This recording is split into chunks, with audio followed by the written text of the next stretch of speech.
Well, of course, it is a beautiful evening across the region. We don't have to travel too far, at least in terms of the United States, to find a rather large storm system here in the central United States. We were talking about this earlier, kind of similar to a hurricane here with the spherical flow to it, but certainly we're seeing a lot different precipitation types than a hurricane, where you only typically see rain. We're seeing rain here. This is the green. You can see our legend up here: rain, ice, mix, and snow.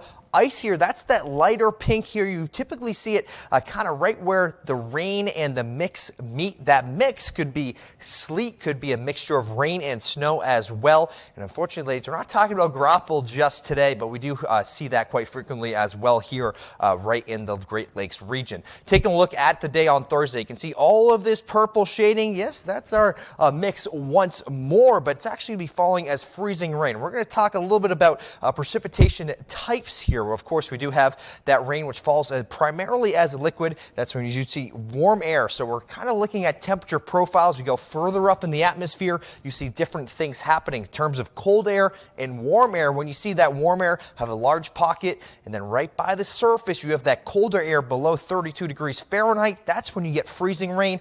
When that colder air is a little bit more pronounced here by the surface, but you still have that warmer air, it goes from a solid to a liquid and then back to a solid, falling as sleet across the region. Then, of course, when it is all less than 32 degrees, that's when we see snow fall across the region here. But definitely the most dangerous types of precipitation do fall in this freezing rain and sleet category. So black ice driving tips: keep that wheel straight. You always want to do that. Avoid those sharp turns, because that's where you could find yourself sliding across the roadways. That black ice is hard to see.